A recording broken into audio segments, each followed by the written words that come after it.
वसुतं देवं कंसचाणूरमर्दनम्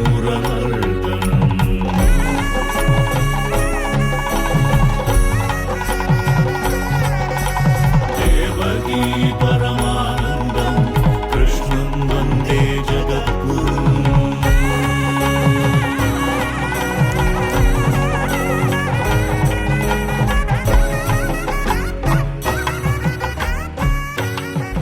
सजरि जरि सा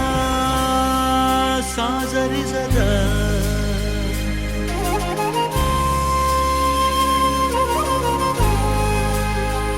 मध मध नि सा नि करि नि सदा नि जरि जरि सा जनि नि नि जरि जनि जरि जनि जनि दा द द द नि नि the the the. Famous story about Putanam. So Putanam was a great Bhagavata reciter. So every day he used to go have darshan of the Lord and he used to recite Bhagavatam. So when there was one Shiva temple in the nearby province.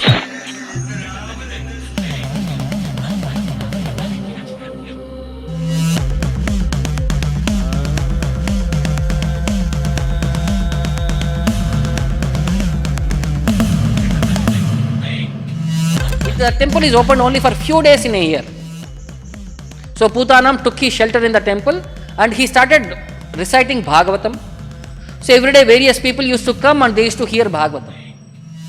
So there is this specific chapter where he was discussing about Lord Krishna teases Rukmini Devi. So he had started that narration and everybody were feeling very happy, very joyful. And he had finished that narration, he had kept the bookmark for the next chapter for tomorrow. So when he came back next day, he saw the same chapter is there. Bookmark is changed to the same chapter. Then he spoke about the same chapter.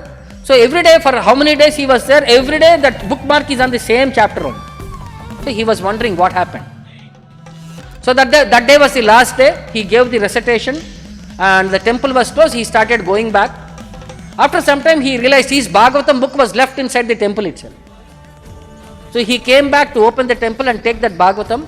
Then he suddenly saw some lecture was going on. He was hearing. So then he peeped through the keyhole of the door. He saw Lord Shiva was explaining the same chapter of Bhagavatam to Parvati Devi and all his associates. And everybody were in ecstasy. After some time, Lord Shiva, after finishing the explanation, he asked Parvati Devi, how is the lecture? Parvati Devi said, it is good, but not like Putanam. Putanam was explaining very nicely. That's why Lord Shiva says, that's why I like his recitation, that's why every day I am changing the day to the same chapter. I want to hear from him.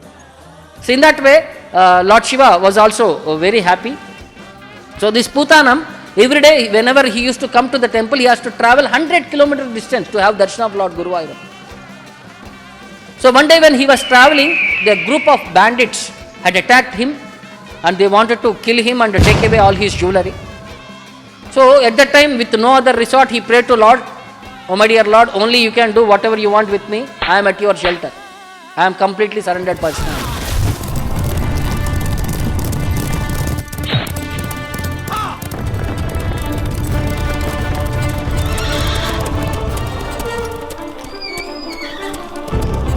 The next moment when he opened his eyes, he saw all the bandits are dead around there. And he saw Sainyadipati. He was standing there and his sword is with all the blood drops. Yes, he has come and he has killed all the miscreants there.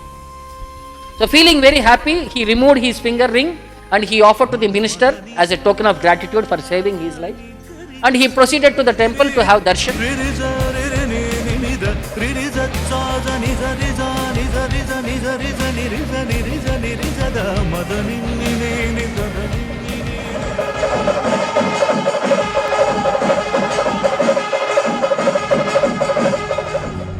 So that night, the Lord appeared into the dream of that Pujari, head Pujari, and he said, tomorrow morning when Putanam comes for the darshan of the temple, there is one ring to my finger, remove it and hand it over to him. So next day morning when he came there, the Pujari came and handed over that ring to Putanam, and Putanam, when he saw the ring, he remembered, this is the same ring we had offered to the commander-in-chief. So it is Lord Krishna who has come as the commander-in-chief and who has protected me, because Lord is there for the protection of his devotee. Male Patur, he is an erudite scholar and great poet in Sanskrit. The Lord is very partial for his devotees. So Male Patur used to laugh at Putanam's Sanskrit reading and recitation. So one day Putanam was wrongly reciting, he is saying Padmanabha Maraprabhu. So actually it is Padmanabha Amaraprabhu. Lord Padmanabha, who is the Lord of immortals. But Padmanabha Maraprabhu means he is the Lord of the trees. Mara means tree, Maraprabhu. So when that scholar was saying, see what you are reciting, you are chanting very wrongly. The Lord who was hearing in the altar, he said, no, he says, no, I am the Lord of peace also, I am Lord Padmanabha Maraprabhu is also correct. Because my devotee said, I am also that. Putanam had composed one song of wisdom known as Jnanapana in Malayalam language. So at that time he was showing this draft copy to Male Patar to please read and say anything. So Male Patar, out of his Sanskrit scholarship and erudition and all, he was criticizing. It is in local language, I don't even touch local language. He's saying, I am a Sanskrit scholar, you are doing you are wasting your time, what is your point in glorifying in local language? Like that and all, he criticized Putanam. So Putanam became very sorry that he left there. So at that time Male Patur was composing Narayaniyam, where he came to offer 10 slokas in front of the Lord, but he could not even utter a single word. There was one small boy who was never seen before. He presented himself and pointed out various mistakes after the Male Patur had when he started offering these slokas. After 10 mistakes in 10 slokas, Male Patur realized the divinity of the boy. He went and paid obeisances and he said, my dear Lord, please forgive me. The next moment the boy disappeared. So a celestial voice then it was heard that Putanam's devotion is more pleasing to me than Male Patur's knowledge in Sanskrit grammar. So he realized his mistake and asked Putanam to pardon him, and he amended by reading the works of Putanam. So in that way the Lord is always considered as Bhakta Vatsala. He is very favorable to his devotees. He doesn't want, and he wants to give credit to his devotees. He wants to glorify his devotees, because if the devotees are glorified, automatically the Lord is glorified. Right? He has said, because the earth is become beautiful by the presence of the devotees, similarly by the presence of the Supreme Lord, even earth becomes beautiful. That continuation we will see in the further verses.